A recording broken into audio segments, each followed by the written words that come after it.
Car இவ்வளவு வேகமா வருது? வாங்க தள்ளி போயிடலாம். ஐயோ நிக்காதீங்க. என்ன கார் மட்டும் போகுது? கார் உள்ள யாரும் இல்லையா?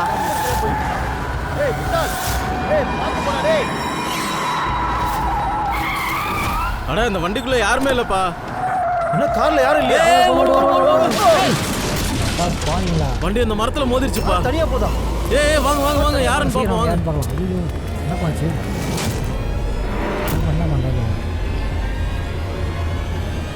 பப்ளு உள்ள யாரு இருக்கான்னு பாரு. டிரைவர் இல்ல, கார் மட்டும் தான் வந்திருக்கு.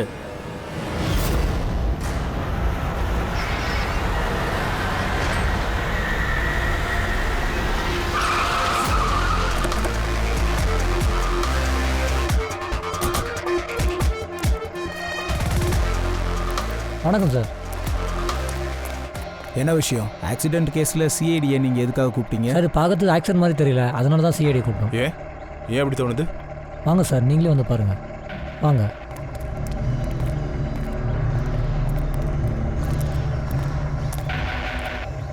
சார் டோர் ஓப்பன் பண்ண முடியல சார், ரொம்ப கஷ்டப்பட்டு தான் நாங்களே ஓப்பன் பண்ணோம்.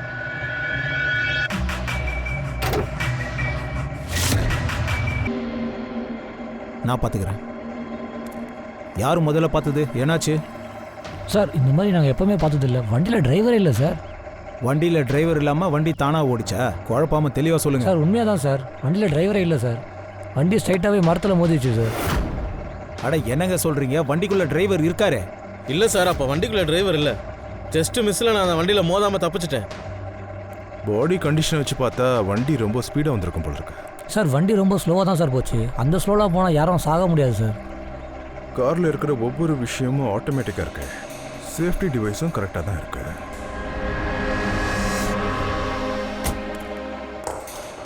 இவங்க எல்லாரும் என்ன சொல்கிறாங்கன்னா டிரைவர் சீட்டில் யாரும் இருந்ததை பார்க்கலையா? அப்படின்னா ஒரு வேளை இந்த டிரைவருக்கு முதலியே அடிபட்டிருக்கலாம் இல்லையா? அதனால தான் அவன் டிரைவர் சீட்டில் இருந்து ஸ்லிப் ஆகி ஸ்டீரிங் கீழே விழுந்து கிடக்கிறான் போல இருக்கு. அதுக்கப்புறம் ஆக்சிடென்ட் நடந்திருக்கலாம் இல்லையா? ஒருவேளை அதனால தான் பார்க்கல போல இருக்கு. ஏதாவது தெரிஞ்சுதா யாரு என்னன்னு? ஆமாம், அவன் பேர் அமன். இது அவனோட மொபைல் மொத்தமாக உடஞ்சி போயிருக்கேன். அப்புறம் இன்னொரு விஷயம் விஜய், இந்த வண்டி மொத்தமாக ஆட்டோமேட்டிக். இங்கே பாரு, இப்போ கூட இந்த இன்ஜின் ஆனில் தான் இருக்கு, ஆஃப் ஆகல. ஒருவேளை இந்த ஆக்சிடென்ட் நடக்கும்போது அதனால இடிச்சிருச்சுல, அதனால காரோட சிஸ்டம் வந்து கிராஷ் ஆயிருக்கலாம். இவங்கெல்லாம் சொல்கிறாங்க கார் ரொம்ப ஸ்லோவாக தான் வந்துச்சுன்னு. அப்படி ஒரு இம்பேக்ட் எப்படி வந்துச்சு? ஒருவேளை யாராவது கோல்மால் பண்ணியிருப்பாங்களா? இருக்கலாம். ஓகே, வண்டியை போலீஸ் கேரேஜுக்கு அனுப்பிடலாம், அப்புறம் பாடியை ஃபாரன்சிக் அனுப்பிடலாம். சார் இந்த காரை நான் நல்லா செக் பண்ணிட்டேன். இந்த காரை யாரோ மாடிஃபை பண்ணியிருக்காங்க சார். எக்ஸ்ட்ரா சேஃப்டி ஃபீச்சர்ஸ் பண்ணியிருக்காங்க சார். எக்ஸ்ட்ரா சேஃப்டி ஃபீச்சர்ஸ்னால் என்னப்பா? நார்மலாக வண்டியில் இருக்கிறத விட ரொம்ப அதிகம் சார். அதாவது எக்ஸ்ட்ரா ஏர் பேக்ஸ், நல்ல குவாலிட்டியான ஷாக் அப்ஸ், ரொம்ப ஸ்ட்ராங்கான கிளாஸ், அப்புறம் ரொம்ப ஸ்ட்ராங்கான ரொம்ப குவாலிட்டியான சீட் பெல்ட்.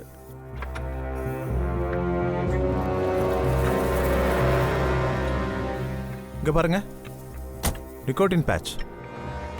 நிக்கோட்டின் பேட்ச் இது ஸ்மோக்கிங் பண்ணுறது நிப்பாட்டுறதுக்கு யூஸ் பண்ணுறதுல? இந்த வண்டியோட சிஸ்டத்தை கம்ப்யூட்டர்ல லிங்க் பண்ண முடியுமா? கண்டிப்பாக மேடம், ஒரு நிமிஷம்.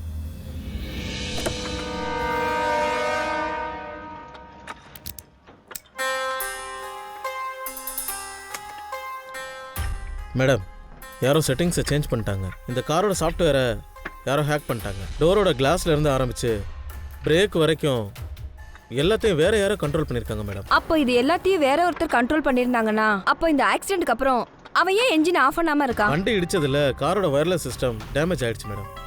அதனால தான் கார் ஆஃப் ஆகலை. வண்டியை ஹேக் பண்ணிட்டாங்களா? அப்படின்னா இது ஆக்சிடென்ட் இல்லையா? அப்போ மர்டரா?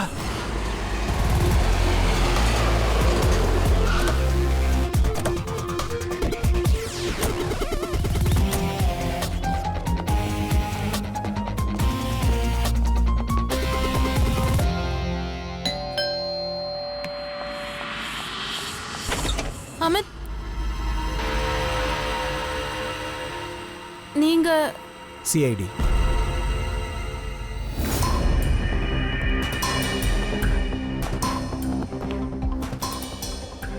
இந்த ஆளு உடம்பு மேல டேங்கர் ஏறிடுச்சா என்ன? எலும்பு மொத்தமும் நொறுங்கி போய் கிடக்கு. எந்த டேங்கர் இவன் மேல ஏறல சோலனுக்கு. ஒரு சின்ன ஆக்சிடென்ட் தான் நடந்துச்சு. சின்னதாவா? ஆமா, அது கூட யாரோ வேணும்னே பண்ணிருக்காங்க. உங்க புருஷன் அமனோட வண்டி ஆக்சிடென்ட் ஆயிடுச்சு. அப்புறம் அவர் இல்ல அது எப்படி உங்களுக்கு தெரியும்? நான் அவரை கார் டிரைவ் பண்ண விட்டுறக்கூடாது. அவர் எப்பவுமே கார் ஓட்ட மாட்டாரு சார். அவருக்கு நல்லா தெரியும் ஒரு சின்ன ஷாக் கூட அவரோட உயிர் எடுத்துருன்னு.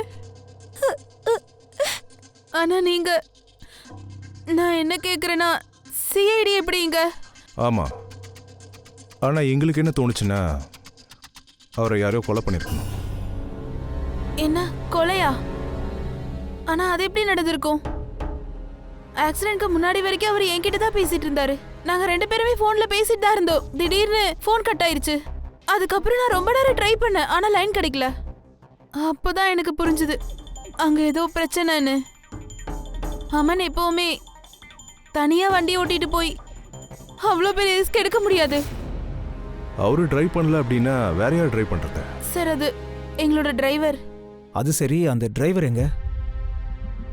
அவருக்கு உடம்பு சரியில்லை, ஸோ லீவ்ல இருக்கான். ஒருவேளை அந்த டிரைவர் தான் வண்டியில கோல்மால் ஏதாவது பண்ணியிருப்பானோ? இல்ல சார், எங்க டிரைவர் ரொம்பவே நம்பகமான ஆளு. அவன் அப்படிலாம் செய்ய வாய்ப்பே இல்லை. கடந்த 15 வருஷமா அவரு தான் எங்க டிரைவர். சார் அவரோட உடம்புல 7 இடங்கள்ல எலும்பு சின்ன பின்னமா சதறி இருக்கு. 35 இடங்கள்ல ஏர்லைன் ஃப்ராக்சர் இருக்கு. ஒரே ஒரு இடத்துல மைனூர் ஃப்ராக்சர் இருக்கு. இதுல ஆச்சரியமானது என்னன்னா, இதுக்கு முன்னாடி அவரோட உடம்புல ஏகப்பட்ட ஃப்ராக்சர் இருந்திருக்கு. அப்புறம் இப்பதான் அது தெரிஞ்சிருக்கு. அப்புறம் பாஸ், இவரோட எலும்புகள் உடைஞ்சு போனதுனால அவர் உடம்புல இருக்கிற மென்மையான உறுப்புகள், ஹார்ட், லங்ஸ் அதெல்லாம் டேமேஜ் ஆயிடுச்சு. அவருக்கு மரணம் அதனால தான் ஏற்பட்டிருக்கு. சொல்லுங்க, இதோ இந்த அடையாளம் இருக்குல்ல, ஸ்கொயரிஷ், இந்த அடையாளத்துக்கு என்ன அர்த்தம்? பாஸ், அது நிக்கோடின் பேச்சஸ் உடைய அடையாளம். அது இவர் உடம்புல நிறைய இருக்கு. இவருக்கு ஸ்மோக்கிங் ஹேபிட் இருந்திருக்கு, அதை அவர் விடணும்னு நினைச்சிருக்காரு. நிக்கோட்டின் பேட்ஜஸா? அப்படின்னா கொஞ்ச நேரத்துக்கு முன்னாடி நம்ம தாரிகா தான் சொன்னா இந்த ஆளோட உடம்புல பழைய நிறைய ஃப்ராக்சர்ஸ் இருந்ததுன்னு. எனக்கு புரியல, பழைய ஃப்ராக்சர்ஸ் அப்படின்னா என்ன அர்த்தம்? அம்மனுக்கு டிரைவிங்கே பிடிக்காதா? ஆமா சார். அப்படின்னா எதை வச்சு நீங்க அப்படி சொல்றீங்க? அமன் என்னையும் உங்களை மாதிரிலாம் இல்லை சார். சின்ன சின்ன பிரச்சனை கூட அவரோட உயிரை எடுத்துரும். டிரைவிங்னால அவரோட உயிருக்கே ஆபத்து. அதனால தான் நாங்கள் காரில் கூட நிறைய மாடிஃபிகேஷன் பண்ணியிருந்தோம். டிரைவர் கிட்ட கூட நாங்கள் காரை மெதுவாக தான் ஓட்ட சொல்லுவோம். சின்ன சின்ன விஷயம் கூட அவரோட உயிரை எடுத்துரும்னா என்ன தான் சொல்ல வரீங்க? அவருக்கு வேற ஏதாவது ப்ராப்ளம் இருந்துச்சா? சார் அது அவரோட உடம்புல வீக்னஸ் ரொம்ப அதிகமாக இருக்கு. ரொம்ப பலவீனமாக இருந்தார். சொல்லுங்க, நீ இப்ப என்ன பண்ணிட்டு இருக்க? அட, இதான் பாஸ், ஆஸ்ட்ரியோஜெனிசிஸ் இம்பர்ஃபெக்ட். அப்படின்னா நீ சொல்றத பார்த்தா பிட்டல் போன் பிரச்சனை. எக்ஸாக்ட்லி, ரொம்ப பலவீனமான எலும்புகள். அப்போ இவனோட எலும்புகள் பலவீனமா இருந்திருக்குங்கிற. அதனால தான் பாஸ், அவனோட எலும்புகளில் ஒரு சின்ன ஷேக் ஏற்பட்டா கூட சில்லுசிலா உடஞ்சு போயிடும். 25 தடவைக்கு மேல அவருக்கு ஃப்ராக்சர் ஏற்பட்டிருக்கு. எல்லாமே அவருக்கு ஆபத்தா தான் போய் முடிச்சிருக்கு. என்னால முடிஞ்ச அளவுக்கு நான் அவருக்கு பாதுகாப்பு கொடுத்துட்டு தான் இருந்தேன். அவருக்கு எந்த ஷாக்கும் ஏற்படக்கூடாதுன்னு பார்ப்பேன். வீட்டில், காரில் எப்பவுமே அவர் பாதுகாப்பு விஷயத்துல ரொம்ப கவனமா இருப்பேன். சொல்லப்போனா அவருக்கு அந்த விஷயம் தெரிய வந்துச்சுல, சிகரெட் பிடிக்கிறதுனால எலும்புகள் வீக் ஆயிடுன்னு தெரிஞ்சதும் அமன் ரொம்ப ட்ரை பண்ணா சிகரெட்டை விடுறதுக்காக. ஒரு சாதாரண ஆக்சிடென்டாலேயே உடம்புக்கு இவ்வளோ பாதிப்பு ஏற்பட்டிருக்கு. அவரு திடீர்னு வண்டி எடுத்துட்டு எங்க போனாரு? சார் அதை பத்தி எதுவும் தெரியாது. ஆனா அவரு தனியா வண்டி எடுத்துட்டு போனதும் நான் ரொம்பவே பதட்டமாயிட்டேன். அப்புறம் நான் உடனே அம்மனுக்கு கால் பண்ணேன். ஹலோ அமன். யா பேபி, சொல்லு. அது சரி. ஆமா, நீயே டிரைவ் பண்றியா? உனக்கு தெரியும்ல நீ டிரைவ் பண்றது எவ்வளவு ஆபத்தானதுன்னு. ஆனா நீ என்னன்னா நான் சொல்றது கேட்கவே மாட்டல. அம்மன், இப்ப அப்படி என்ன தலைப்புற வேலை கிளம்பிட்ட? நீயே வண்டி எடுத்துட்டு போற. டிரைவர் வர வரைக்கும் உன்னால வெயிட் பண்ண முடியாதா? இப்போ ரொம்ப முக்கியம். நீ ஒன்றும் கவலைப்படாத பேபி, நான் மெதுவாக தான் ஓட்டிட்டு போயிட்டு இருக்கேன். அமன், இப்போ எனக்கு ஏன் அப்படி தோணுதுன்னு தெரியல. நீ ஏதோ மறைக்கிற மாதிரி இருக்கு. இங்கே பாரு பிரீத்தி, நான் எல்லா விஷயத்தையும் உங்ககிட்ட ஷேர் பண்ணிக்க முடியாது. அதுக்காக நீ தேவையில்லாமல் கண்டதையும் போட்டு யோசிச்சுட்டு இருக்காத. எனக்கு ஒரு சில பிரச்சனைகள் இருக்கு. அது எல்லாத்தையும் முடிச்சுட்டு நானே உங்ககிட்ட தெளிவாக சொல்கிறேன். ப்ராப்ளம்ஸ்? அதை இப்ப என்கிட்ட சொல்லக்கூடாதா? அவங்க டேஞ்சரஸ். சொன்னா புரிஞ்சுக்க, அவங்க ரொம்ப டேஞ்சரஸ். என்னால இதை உங்ககிட்ட சொல்ல முடியாது. டேஞ்சரஸான ஆளுங்களா? Oh no. அமன் அமன் அமன் என்னாச்சு? அப்புறம் என்ன ப்ராப்ளம்? அதாவது அவர் எந்த ஆபத்தான ஆளுங்களை பற்றி பேசிக்கிட்டு இருந்தாரு, அதை பற்றி ஏதாவது சொன்னாரா? சார் அதை பத்தி எனக்கு எதுவும் தெரியாது.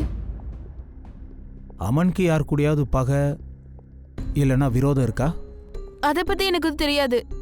ஆனா ஒரு விஷயம், மயங்க அப்புறம் நேஹா அவங்க உங்களுக்கு ஹெல்ப் பண்ணலாம்னு நினைக்கிறேன். மயங்க் அப்புறம் நேஹாவா? அவங்க அவங்க யாரு? மயங்க் ஒரு ப்ரொஃபஷனல் வக்கீல், அவரோட க்ளோஸ் ஃப்ரெண்டு கூட. அப்புறம் நேஹா அமனோட செக்ரட்டரி. அப்படியா? இந்த மயங்கோட ஆபீஸ் எங்க இருக்கு? அமன் சாரை கொலை பண்ணிட்டாங்களா? நீங்க? நான் நேஹா, அமன் சாரோட செக்ரட்டரி. ஆனால் அமனோட மரணம் ஒரு ஆக்சிடென்ட் தானே சார்? அவர் மரணம் ஒரு ஆக்சிடென்ட் தான், ஆனா அந்த ஆக்சிடென்ட் இயல்பா நடந்தது இல்லை. ஒரு விஷயம் சொல்லுங்க, உங்களுக்கு மிஸ்டர் ரமணன் எப்படி தெரியும்? அதாவது எவ்வளோ நாள் ஒன்றா வேலை செய்கிறீங்க? பல வருஷங்களா சார்.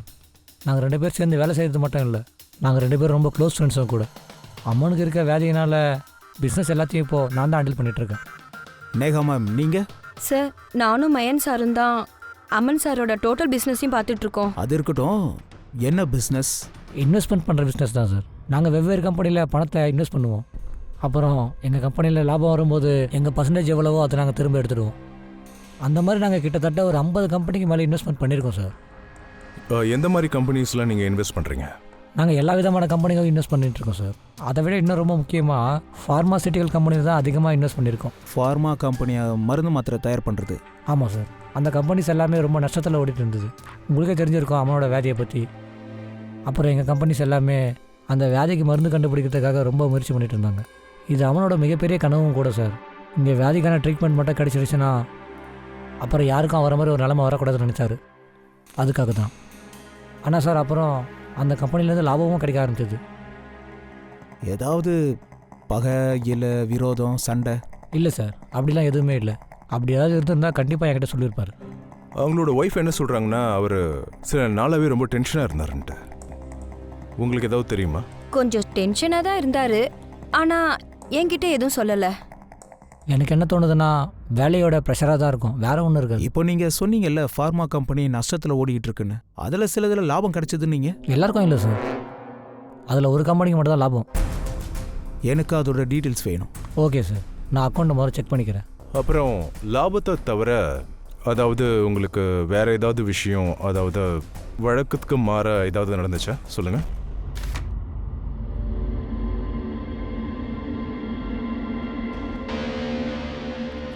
அவன் ஜாதவ் சார், அம்மனோட டிரைவர்.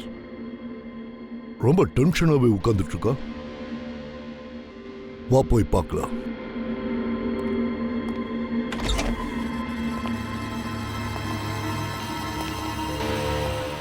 ஜாதவ். சார் சொல்லுங்கள் சார். நீ அம்மனோட டிரைவர் தானே? ஆமாம் சார். என்னாச்சு? எதுக்காக நீ திடீர்னு லீவ் எடுத்த? சார் எனக்கு உடம்பு சரியில்லை, அதனால அமன் சார் தான் எனக்கு லீவு கொடுத்தாரு. மிஸ்டர் அம்மனை நீ தானே கூட்டிகிட்டு போவ? ஆமாம் மேம், அமன் சார் எப்போவுமே என் கூட தான் வருவார். எப்போவுமே அவர் வேற டாக்ஸிலெல்லாம் போகவே மாட்டார். அமன் சார் தினமும் எங்கெங்க போவார்னு அந்த தகவலை எங்களுக்கு சொல்ல முடியுமா? சொல்வியா? கண்டிப்பா. இங்கே பாரு ஜாதவ், இந்த இடத்துல இங்கே தான் அவர் இறந்து போனார். இந்த ரூட் இருக்குல்ல, இது எங்கே போகுது? இந்த வழியாக அவர் எங்கே போனாருன்னு உனக்கு தெரிஞ்சிருக்கணும்ல? எனக்கு தெரியாது. இங்க பாரு, எங்களுக்கு நல்லா தெரியும் உனக்கு அதை பத்தி தெரியும்னு. உனக்கு எது நல்லதுன்னா ஒழுங்கா எல்லா உண்மையும் சொல்லிடு. சரிங்க மேடம். இதை பற்றி நான் தான் சொன்னேன்னு வேற யார்கிட்டையும் சொல்லிடாதீங்க. அது அந்த இடத்துல ஒரு மோட்டல் இருக்கு, அங்கே தான் அவர் எப்போவுமே உட்காந்து பேசுவார். மோட்டலுக்கா? அடிக்கடி அங்கே போயிட்டு வருவாரா? எதுக்கு? யாரை பக்கம் போவார்? சார் அது ஒரு மேடம் இருப்பாங்க.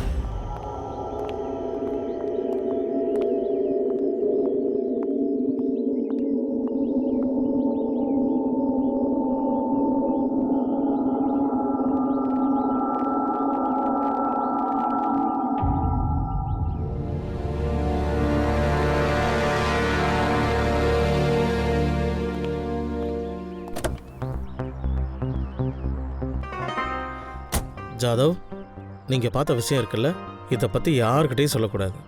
முக்கியமாக பிரீத்திக்கு தெரியக்கூடாது. புரிஞ்சுதா? ஓகே? கண்டிப்பாக சார். ஓ, பார்க்க போறது மேடத்தையா? அப்படின்னா அமனுக்கு அந்த பொண்ணோட அஃபையர் இருந்திருக்கு. அது நான் எப்படி சார் சொல்ல முடியும்? சார் ரகசியமாக அந்த மேடமை போய் பார்ப்பாரு, அதுக்கு அர்த்தம் அதுதானே சார்? அவன் அந்த லேடியை பார்க்க போயிருக்கான். அப்பதான் இந்த ஆக்சிடென்ட் நடந்திருக்கு. ஒருவேளை அந்த லேடி இன்னும் அதே மோட்டர்ல தான் இருப்பான்னு எனக்கு தோணுது. இமீடியட்டா போய் அந்த லேடியை என்கொயரி பண்ணுங்க.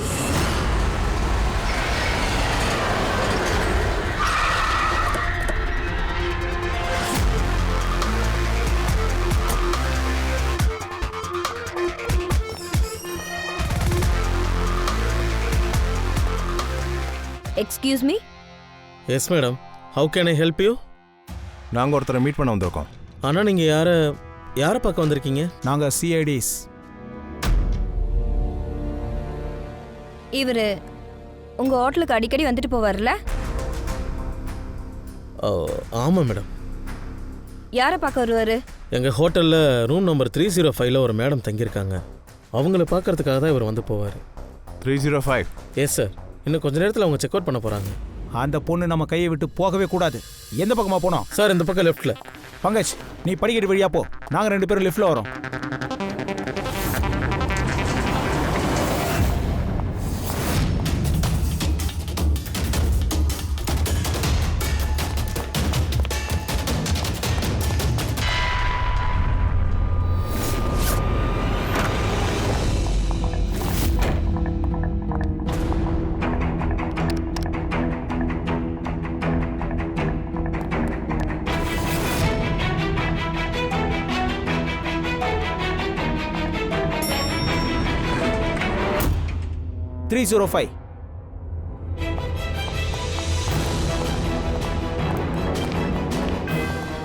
இந்த ரூம் தான்.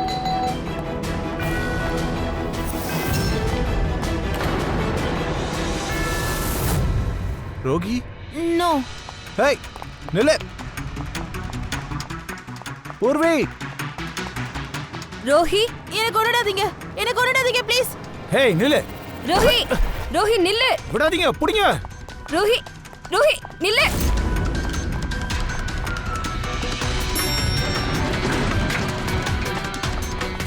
ஹேய் நில்லு. ரோஹி நில்லு. நில்லுன்னு சொல்றோம்ல. ரோஹி, ஏய், கொன்னுடுங்க. அதுக்கு தானே வந்தீங்க. ஆனா நீங்க யாரும் தப்பிக்கவே முடியாது. உங்களை பத்தின உண்மையெல்லாம் கண்டிப்பா வெளியில வரும். உண்மையா? எந்த உண்மை? உங்களை பத்தின எல்லாமே எனக்கு தெரியும். எல்லாமே தெரியும். என்ன சொல்ற நீ? நாங்க கொல்ல வந்திருக்கோம்னு உனக்கே தோணுது? வா. எந்த உண்மை? ரோகிணி, நாங்க சிஐடி. சிஐடிஸ்? ஓகே ரோஹி, நீ எதுவுமே பண்ணல, எனக்கு புரியுது. அப்படி நீ எதுவுமே பண்ணலன்னா எங்களை பார்த்தது என் தலை துரிக்க ஓடுன. அது எனக்கு என்ன தோணுச்சுன்னா, நான் என்ன நினைச்சேன்னா இவங்க என்ன கொல்ல வந்திருக்காங்கன்னு. அப்படின்னா யாரோ இருக்காங்க உன்னை கொல்ல நினைக்கிறாங்கல்ல? ஆமா, சில பேரு எங்களை எக்ஸ்போஸ் பண்றதா இருந்தாங்க. அவங்க கிட்ட எங்களுக்கு எதிராக எல்லா எவிடன்ஸும் இருந்தது. அவங்க யாரு? என்ன எவிடன்ஸ் அது? சொல்லு.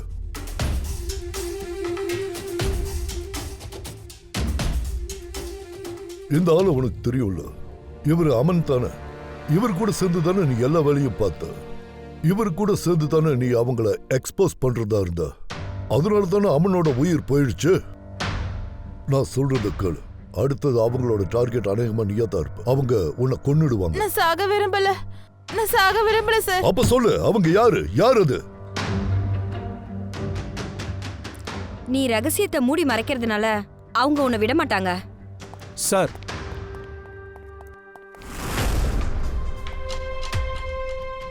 ரோஹி, இந்த தண்ணியை குடி. முதல்ல தண்ணியை குடிச்சு நான் உங்ககிட்ட சொன்னதை பத்தி யோசி. உன் உயிரை காப்பாத்திக்கிறத பத்தி யோசி. நான் இப்ப வந்துடுறேன்.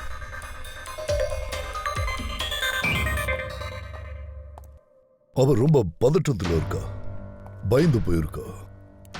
ஆனா இனிமே பயந்து என்ன சார் பிரயோஜனம்? அவங்க சிஐடி கிட்ட தானே இருக்காங்க. ஆனா சார் அவங்களால நம்மள நம்ப முடியல. அதுக்கு கொஞ்சம் டைம் ஆகும்.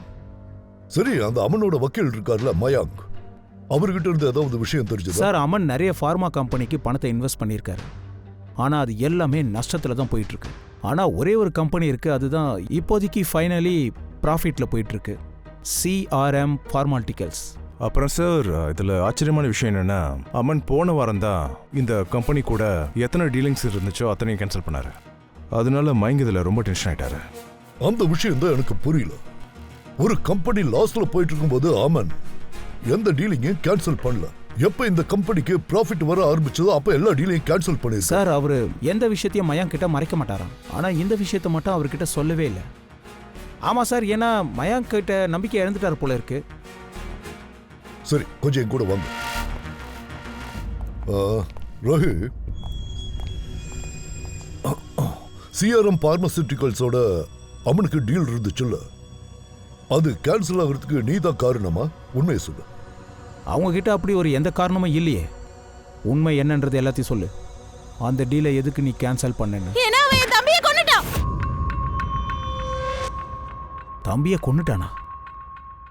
சார், நான் எந்த சிட்டில இருந்து வந்தேனோ அந்த சிட்டில நிறைய பொல்யூஷன் இருக்கு. என் தம்பிக்கு சொல்யூஷன் சுத்தமா ஆகாது. அவன் சுவாசிக்கவே ரொம்ப கஷ்டப்படுவான். மருந்து மாத்திரையால தான் உயிரோடவே இருந்தான். ஒரு நிமிஷம். அப்போ அந்த மருந்துகள் சிஆர்எம் ஃபார்மாசிட்டிக்கல் கம்பெனி? ஆமா சார், அது எல்லாமே டம்மி சார். அது எந்த மெடிசனுமே எஃபெக்டிவா இல்ல. அந்த விஷயம் எங்களுக்கு ரொம்ப லேட்டா தான் புரிஞ்சுது. அதனால என் தம்பி அநியாயமா செத்து போயிட்டான். சரி, அந்த மருந்து மாத்திரையெல்லாம் டம்மின்னு உனக்கு எப்படி தெரிய வந்தது சொல்லு. சார், அது நான் ஒரு பிரைவேட் கம்பெனில கெமிஸ்டா இருக்கேன். இப்ப இந்த மருந்துலாம் என் தம்பிக்கு எஃபெக்டிவா இல்லையோ அப்பவே எனக்கு சந்தேகம் வந்துருச்சு. அதுக்கு என்ன காரணமா இருக்குன்னு யோசிச்சேன். அப்புறம் அந்த மெடிசன்லாம் நானே டெஸ்ட் பண்ணேன். அப்பதான் என் சந்தேகம் கன்ஃபார்ம் ஆச்சு. எல்லா மெடிசன்ஸுமே டம்மி. புரியல, டம்மின்னா? சார், ஒவ்வொரு மருந்தும் அதுக்கான ஸ்பெஷல் கெமிக்கல்ல செய்வாங்க. எந்த மெடிசன் என் தம்பிக்கு தேவைப்பட்டுச்சோ ஆனா அந்த கெமிக்கல் அந்த மெடிசன்ல கொஞ்சம் கூட இல்ல. அதனாலதான் அந்த மருந்து அவனுக்கு வேலை செய்யவே இல்ல. அப்ப அமன் அந்த கம்பெனில எல்லாம் இன்வெஸ்ட் பண்ணிட்டு இருந்தாரா? ஆமா சார், அதனாலதான் அவரை பார்க்க போனேன். ஆனா அங்க போனதுக்கு அப்புறம் தான் தெரிஞ்சது அந்த விஷயம்லாம் அமனுக்கே தெரியாதுன்னு. அப்புறம் அவர் என்கிட்ட ப்ராமிஸ் பண்ணாரு, அவர் எனக்கு ஹெல்ப் பண்றேன்னு சொன்னாரு. அட சார், நீங்கள் எப்படிங்க? ஏதாவது முக்கியமான வேலையா?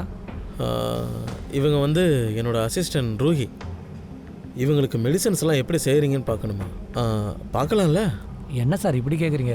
உங்களுக்கு போய் எப்படி சார் முடியாது சொல்ல முடியும்? வாங்க மேடம். ஏன் ஒன்று பண்ணுங்க, நீங்கள் ஏன் கூட வாங்க, இது எல்லாத்தையும் ரூஹி பார்த்துக்குவா. ரூஹி, நீ போ. நீங்கள் வாங்க மேடம். ஒரு நிமிஷம் சார், நீங்கள் ரொம்ப உள்ளே போயிடாதீங்க. இங்கேருந்தே பாருங்கள். வாங்க சார், நம்ம போய்ட்டு. வாங்க வாங்க சார்.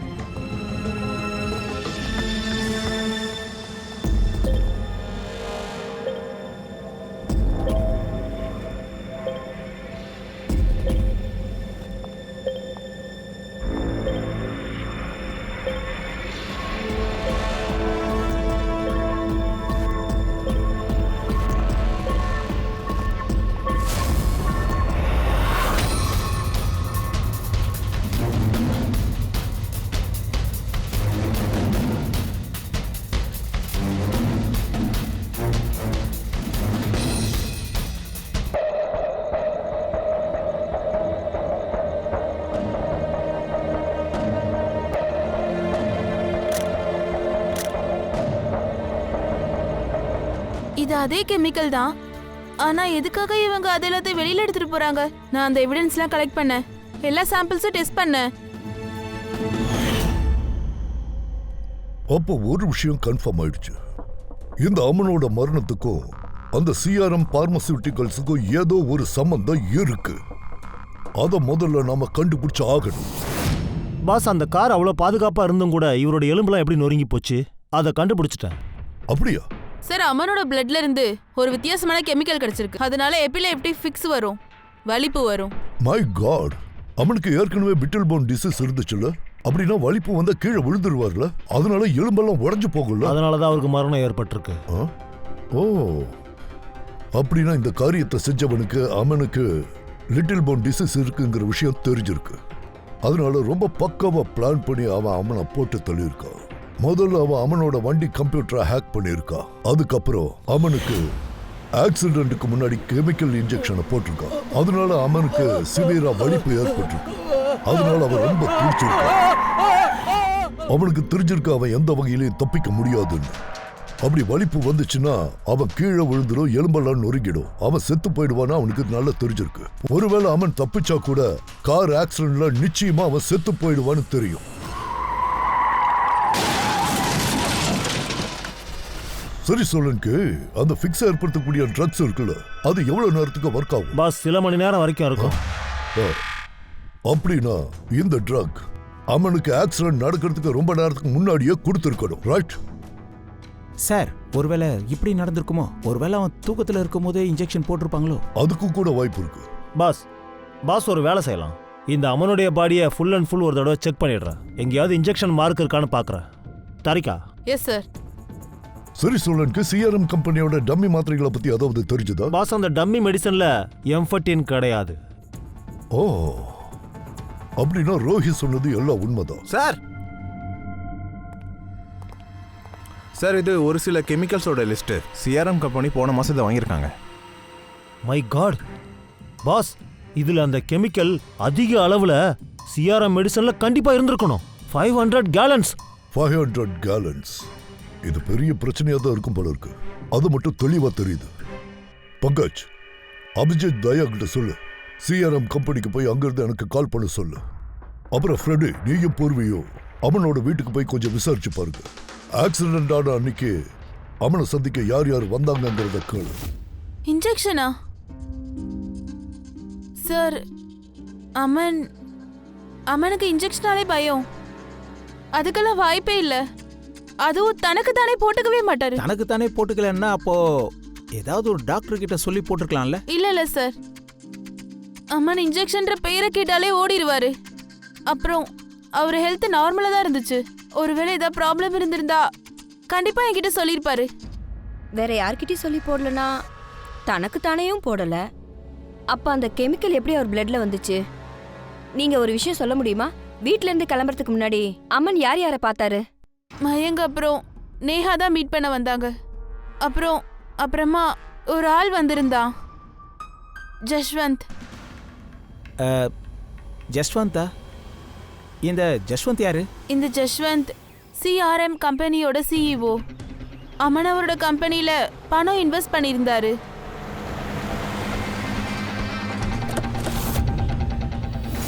மிஸ்டர் ஜஷ்வந்த், நீங்க அம்மனை பார்க்கறதுக்கு அவர் வீட்டுக்கு போயிருந்தீங்களா அவருக்கு ஆக்சிடென்ட் ஆகிறதுக்கு முன்னாடி? ஆமாம் சார், நாங்கள் போனேன். ஆனால் மீட் பண்ண முடியல. அவருடைய ஒய்ஃப் என்கிட்ட வந்து சொன்னாங்க அவர் தூங்கிட்டு இருக்காருன்னு. ஸோ நான் என்ன நினச்சேன்னா அவர் என்னை அவாய்ட் பண்ணுறாருன்னு நினச்சேன். அதனால நான் அங்கேருந்து கிளம்பி வந்துட்டேன். அப்பா, அம்மன் நம்ம பிஸ்னஸ்லாம் கேன்சல் பண்ணிட்டார். அதே மாரி அவரை பார்த்துட்டு வந்திருக்கீங்க? ஆமாப்பா, அவரை திரும்பவும் நம்மக்கிட்ட கொண்டு வர நினச்சேன் சார். நம்ம புது யூனிட்டுக்கு ரொம்பவே தேவைப்பட்டுச்சு. யஷ்வந்த் சார், அப்போது அவரை பார்க்க நீங்கள் வீட்டுக்கு போயிருந்தீங்கல்ல, அவங்க ஒய்ஃப் சுப்ரீத்தியை தவிர வேறு யாராவது இருந்தாங்களா? நாங்கள் அங்கே போய் பார்க்கும்போது வேற யாருமே இல்லை. ஆனால் நான் அங்கேருந்து கிளம்பும்போது அவருடைய லாயர் மயங்க் அப்புறம் செக்ரட்டரி நேஹா அவங்க 2 பேரும் அவங்க வீட்டுக்கு வந்திருந்தாங்க. அப்படியா? Okay, thank you very much. ஏமலா பேச்சா? இதை குழந்தைங்களுக்கு இன்ஜெக்ஷன் போடுறதுக்கு முன்னாடி போட்டு விடுவாங்க. இது அந்த பர்டிகுலர் ஏரியாவை மறுக்க வச்சிரும். அப்புறம் அவங்களுக்கு வலிக்கவே வலிக்காது. பாஸ், இது அமலா பேட்ச், அப்புறம் இது நிக்கோட்டினுடைய பேட்ச். இங்கே பாருங்க பாஸ், இந்த 2 பேட்சுமே பார்க்க ஒரே மாதிரி தான் இருக்கு. Exactly same to same.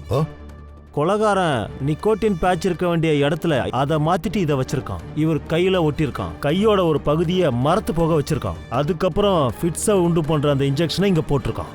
அப்ப அவன் தூங்கிட்டு இருந்திருக்கணும். சார், இதை யார் செஞ்சிருப்பாங்க? யஷ்வந்த் ஒரு வாரமா அம்மனை மீட் பண்ணவே இல்லைன்னு சொல்றான். அப்படின்னா சார், அப்புறம் அந்த மயங்க் இல்லைன்னா அந்த நேகா அவ்வளோ இருக்கலாம்ல? பங்காஜ் இதை செஞ்சது யாருன்னு ஈஸியா கண்டுபிடிச்சிடலாம். அதுக்கு நாம வேற மாதிரி ஒரு கேமை விளையாடணும். அதுல ஜெயிக்க போறது நாமளா தான் இருக்கணும். Wait and see.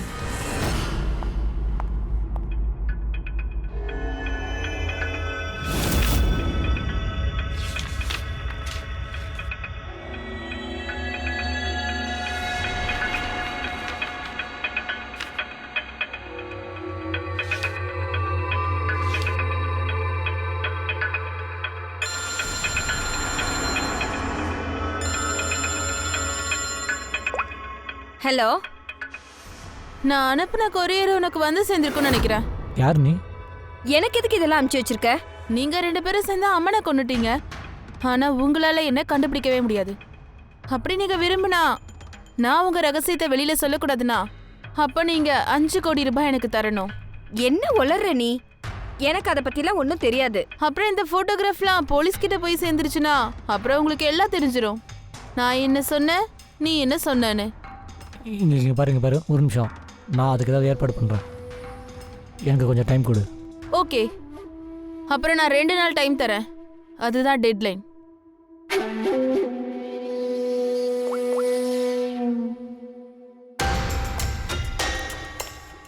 அந்த மாஸ்டர் மைண்ட் இவங்க தான் போல இருக்கு.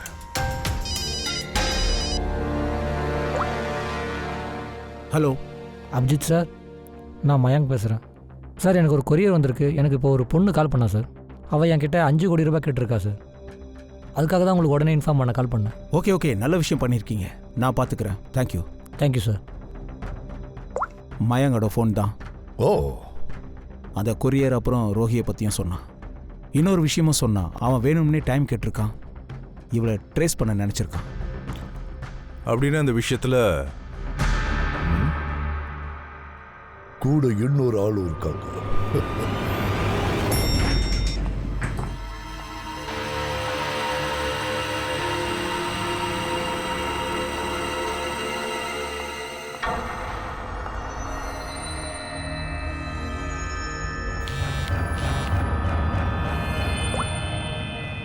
சார். நீ அவளை க்ளோஸா வாட்ச் பண்ணிட்டு தானே இருக்க? ஆமா சார். அவ இப்பதான் இங்கேருந்து கிளம்புனா. அவ மிஸ் ஆயிடக்கூடாது பொறுவே. ரொம்ப க்ளோஸா வாட்ச் பண்ணு.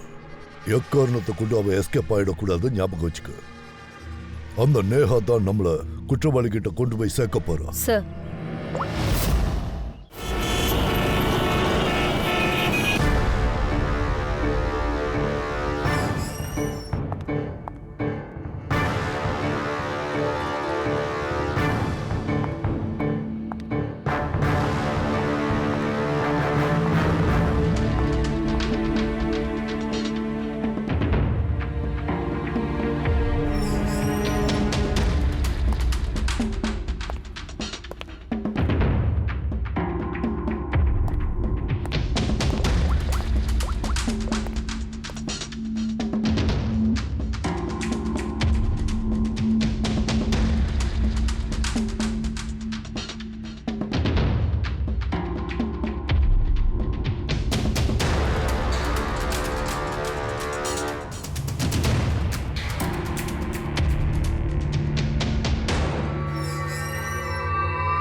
என்ன இதெல்லாம்? எதுக்காக நான் அவசரமா வர சொன்னேன்?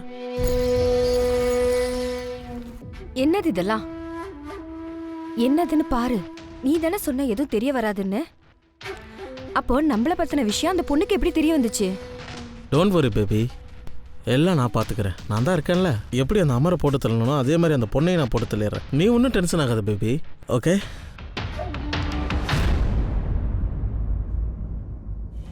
முதல்ல எங்களோட கொஞ்சம் டீல் பண்ணு. You are under arrest, Mr. Ashwin.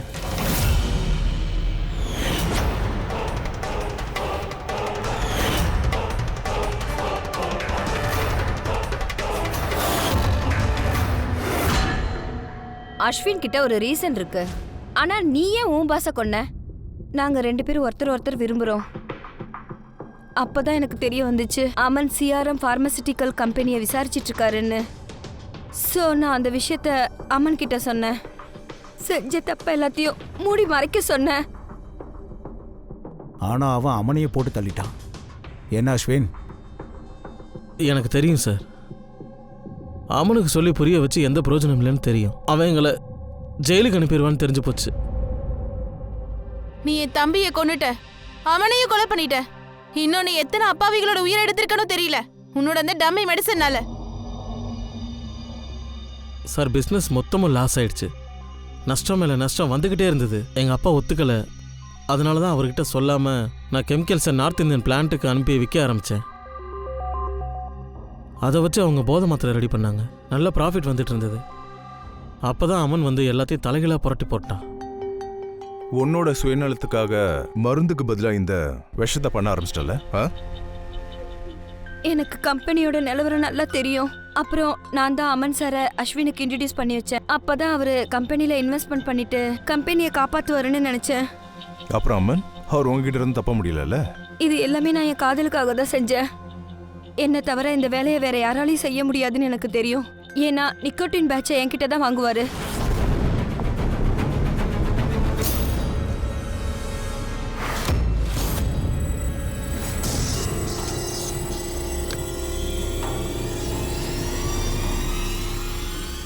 அதுக்கு அடுத்த நாள் நான் அம்மனோட வீட்டுக்கு போனப்போ, அட நீங்க ரொம்ப நேரம் வெயிட் பண்றீங்களா? ஆனா அமன் தூங்கிட்டு இருக்காரே, ஏதாவது முக்கியமான விஷயம்னா எழுப்புறேன். இல்லை பரவாயில்ல, நாங்கள் வெயிட் பண்ணுறோம். ஓகே, நான் இப்போ வந்துடுறேன்.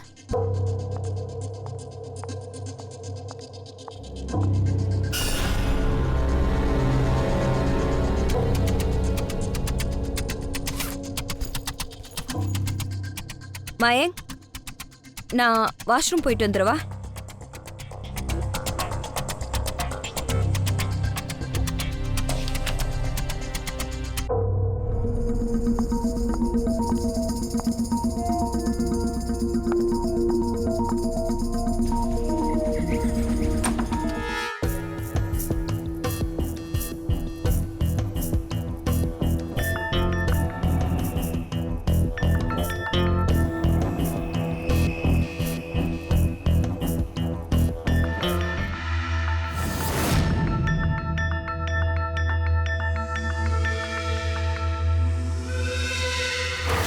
அப்புறம் அந்த ஃபிக்ஸ் அவரோட வீக்கான எலும்புகளை இன்னும் பலவீனமாக்கிடுச்சு. அப்புறம் நீ சீஃப் டெக்னாலஜி ஆஃபீஸர், நீ ரிமோட் கண்ட்ரோலை வச்சு அவரோட காரை ஹேக் பண்ணியிருக்க இல்லையா? அதுக்கப்புறம் அதை ஆக்ஷன் பண்ண வச்சிருக்க. பிரெயினை ரொம்ப நல்லா யூஸ் பண்ணியிருக்கான்னு பக்காவா பிளான் பண்ணி விளையாடி இருக்கீங்க.